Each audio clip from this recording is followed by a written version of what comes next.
जिनके लाखों प्रशंसक है, सब्सक्राइबर है, ऐसे बनारस के अनिल आवारे जी, इनको मैं यहाँ पर आमंत्रित करता हूँ। एक बार जोरदार तालियां हो जाए।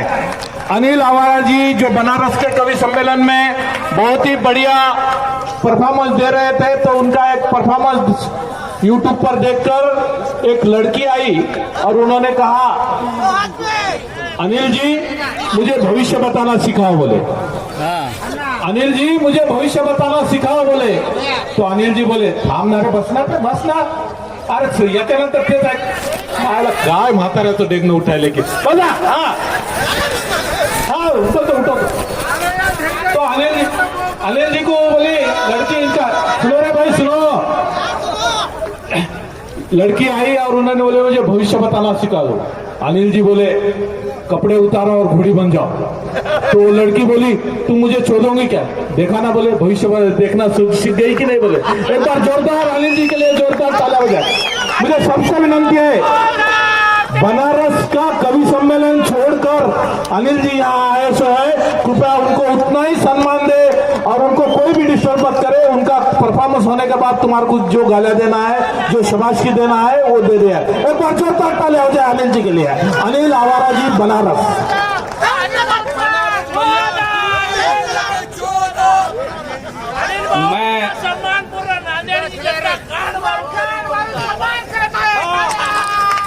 मैं बनारस काशी की धरती से वीर मराठा महान कूटनीतिज्ञ शिवाजी की धरती को नमन करता हूं।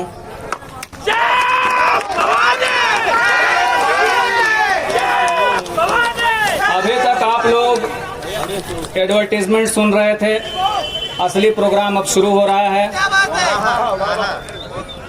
जितने गंडू गांड मरवा के आए हैं उन्हें दर्द होगा बैठने में, इसलिए खड़े हैं। जितने लोग बैठे हैं वही लोग थोड़े इज्जतदार हैं। ऐसा है ना कि आप लोगों को अभी कायदे से गांड मरवाना नहीं आया है। जब एक बात पूरी हो तब बीच में दाद दी जाती है। बीच बीच में आप लोग गांड मरवाने चले आएंगे तो डिस्टरबेंस होता है। और दूसरी बात समझिए, यहाँ के कार्यक्रम में एक बड़ी समस्या है भाई। मुझे हिंदी आती है, अंग्रेजी आती है, बांग्ला आती है, उर्दू आती है, अवधी आती है, भोजपुरी आती है, थोड़ा बहुत मैं पंजाबी असमिया भी समझता हूँ, लेकिन मराठी मुझे झांट बराबर नहीं आती है। इसीलिए आप लोगों से कनेक्ट नहीं कर पाता हूँ। मैं जब कविता पेलता हूँ ना तो कायदे से सरसरा के आप लोगों के गांव में घुस नहीं पाती है। तो इसीलिए मेरे प्यारे प्यारे रंडीबाजों, गंडुओं,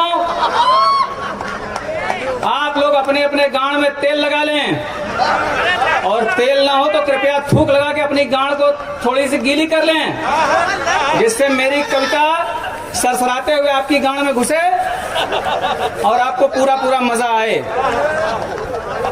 देखिए मित्रों, होली का समय जब आता है, फागुन का समय, तो होली के ठीक पहले बजट पेश किया जाता है। मैं व्यंग्य के लिए जाना जाता हूँ, लंड बुर गांड चूत सब कर लेते हैं, व्यंग्य समझिए। बजट होली के ठीक पहले आता है, चाहे मादर चौथ केंद्र सरकार का हो चाहे राज्य सरकार का। और बजट है क्या? बजट एक ऐसी चीज है जिसमें सारे नेता मादर चौथ मिलकर यह योजना बनाते हैं कि जनता की फटी हुई गांड को किस तरह से मार लिया जाए कि और गांड भी न फटे और उन्हें मजा भी आ जाए।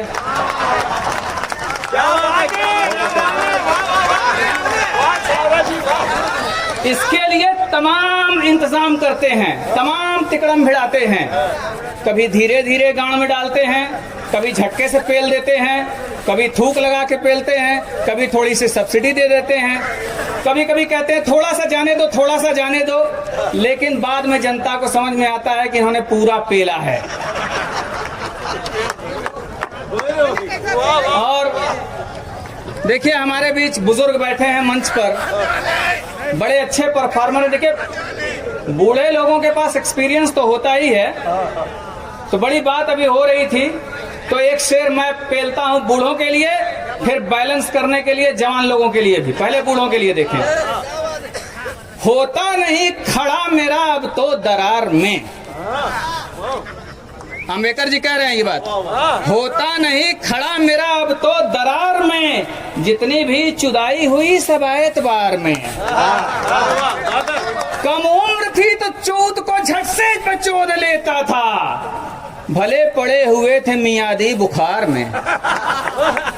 मियादी बुखार यानी टाइफाइड में भी होते थे, जवानी में तो चोद लेते थे, लेकिन अब बुढ़ऊ का खड़ा नहीं हो रहा है। और दीपक सिंह रावत जी चले गए क्या गान मराने? अच्छा, ये भोसड़ी वाले जितने यहाँ के उद्घाटक अध्यक्ष अतिथि थे, इतने बड़े गंडू में मादर चौथ बिना हमसे गान मरवाए चले गए। जबकि दिलीप भाव ने उतनी अच्छी तरह से इनकी गान मारी नहीं थी, मैं इन सब चूतियों का नाम नोट करके बैठा था। तो दीपक रावत जी के लिए कह रहा हूँ, जाके बता देना भोसड़ी वाले को, प्यास चूतों की बढ़ी लौड़े का मंजर देखकर, प्यास चूतों की बढ़ी लौड़ों का मंजर देखकर, आग लौड़ों में लगी बुरका समंदर देखकर, किसने चोदा कितना चोदा कैसे चोदा उनकी चूत, दीपक समझ जाते हैं उनके घर का बिस्तर देखकर। अच्छा, नांदेड़ में मैं आया, जब उतरा ट्रेन से तो जा रहा था तो पत्थर तोड़ रहा था हथौड़ी से, हैमर से, एक मजदूर, और एक अंग्रेज उधर टहल रहा था। अचानक वो एक हथौड़ी मारा और मार के 5-6 फीट हवा में उछल गया और फिर धम्म से नीचे गिरा। अंग्रेज देख के बड़ा खुश हुआ, बोला वाह क्या स्टंट दिखाया। अंग्रेज बोला, हे मैन, एक बार और करो, हम तुमको 500 देगा। क्या बात है? मजदूर बोला, भोसड़ी वाले 500 रुपया के लिए दोबारा हथौड़ी अपने लंड पे नहीं मार पाऊंगा।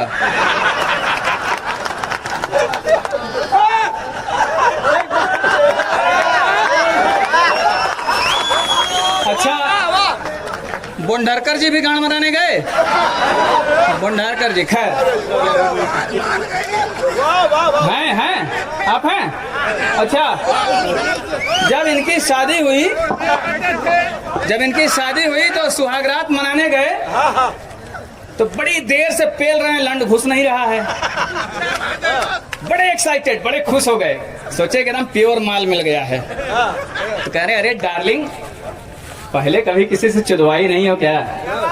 अब पत्नी 10 मिनट से गुस्सा गई थी, बोली, अरे मादर चौथ बहुत चुदवाए, लेकिन जिसने भी चौदा चड्डी उतार के चौदा है।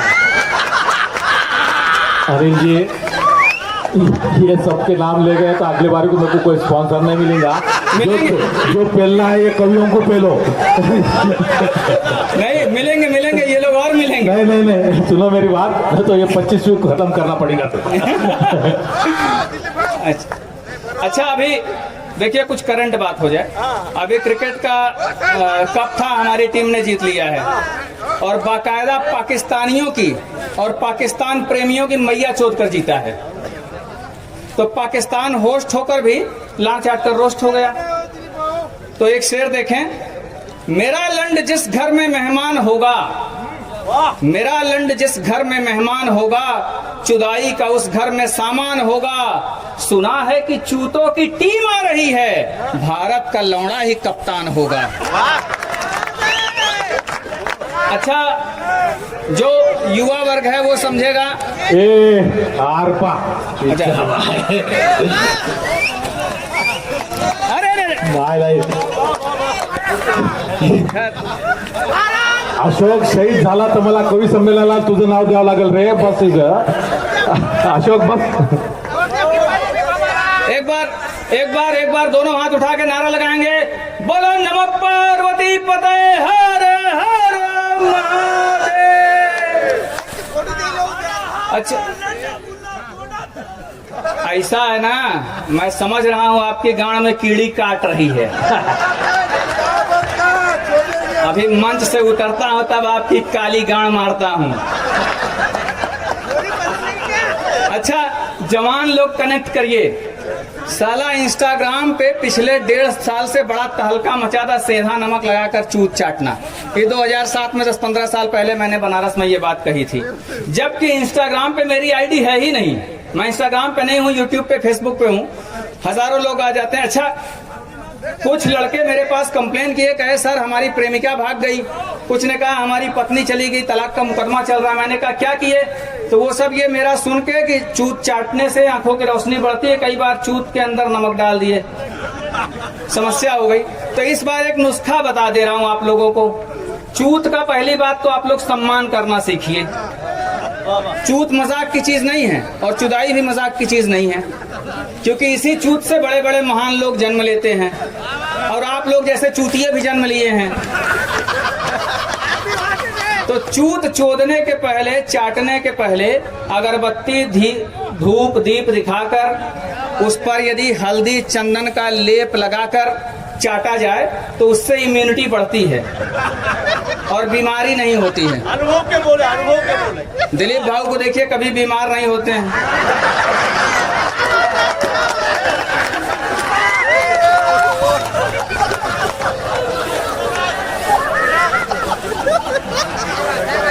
अच्छा, अरे यार, हाँ, चाटने से एक दूसरी बात याद आ गई। दिलीप भाई तो भाई बड़े आदमी हैं, रईस हैं, पैसे वाले हैं। देखिए, चूत का कलर की बात, रसियन रंडी का रेट बहुत ज्यादा है भाई साहब। क्यों मूछ वाले भैया? देखे हैं कभी इंडियन महिलाएं कितनी भी गोरी हो, भौंसला काला रहता है। अनुभव। अच्छा, तो दिलीप भाऊ तो पैसे वाले हैं, अक्सर रसियन पहनते थे। तो लच्छू थोड़ा सा गरीब आदमी है बेचारा, तो बोला दिलीप भाऊ एक आध बार यार हमको भी रसियन पिलवा दो। तो दिलीप भाऊ बोले देखो भाई 6-7 हजार लगेगा, लेकिन तुम मित्र हो बोल के तुम्हारे लिए करता हूँ। तो इन्होंने उसको रात को कमरे में बोला जाओ रसियन है। तो गरीब आदमी साला कितना दरिद्र होता है। आप लोग अगर जितने लोग यहाँ बुरचट्टे बैठे हैं, रंडी की चूत थोड़ी चाटे होंगे भाई, पत्नी की चाटे होंगे या प्रेमिका की। अब लच्छू गरीब आदमी, अब रसियन की चूत देखा एकदम पिंक कलर की, तो सोचा साला इतना पैसा लगा है, जीवन में एक बार मौका मिला, दोबारा मिलेगा नहीं, इसको चाट ले। अच्छा, वो लड़की मना कर रही है, कहीं no no no no no please don't, please don't. धन्यवाद सफर जी। तो अच्छा, लड़की मना कर रही, कह no no no please don't lick my cunt. ये बोले नहीं, थोड़ा चाटने दो, बहुत पैसा लगा है। दूसरे के सहयोग से मौका मिला और ये लपालप जीभ निकाल के चाटने लगे। उसकी चूत से कलर छोड़ दिया, अंदर से चूत काली निकली। अब ये सनक के बाहर आए, दिलीप भाऊ को लगे गाली देने, बोले भौंसड़ी वाले, चूत को पिंक कलर से रंग के हमारे पास नेपाली भेज दिया।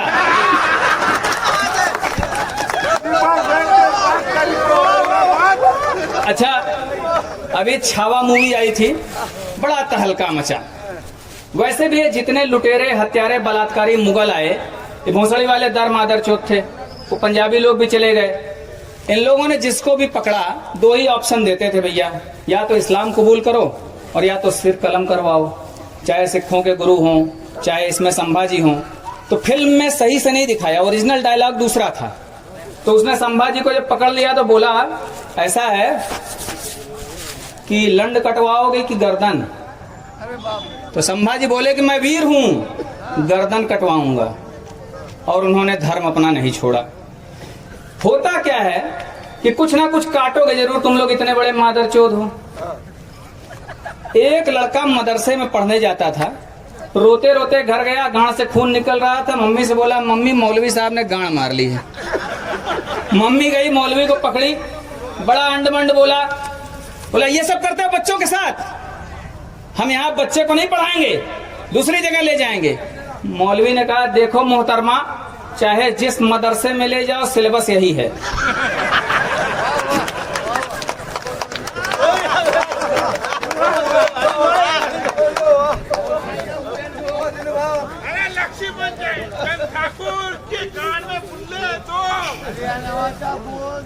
अच्छा, एक गजल के कुछ शेर आप लोगों की गान में फिर से पेलता हूं, जरा संभालें। बुर के पीछे कई हस्तियां जल गई, सच्चाई है। बुर के पीछे कई हस्तियां जल गई, चोदने में कई बस्तियां जल गई। बुर के पीछे कई हस्तियां जल गई, चूत को खोल पानी में उतरी थी ज्यों, चूत को खोल पानी में उतरी थी ज्यों, फिर समंदर की सब मछलियां जल गई। इस कदर आग थी भोंसड़े में भरी, जिसने उंगली किया उंगलियां जल गई। और खुली चूत को समझा खिलता गुलाब, खुली चूत को समझा खिलता गुलाब। आके बैठी वहां तितलियां जल गई, बुर के पीछे कई हस्तियां जल गई। अच्छा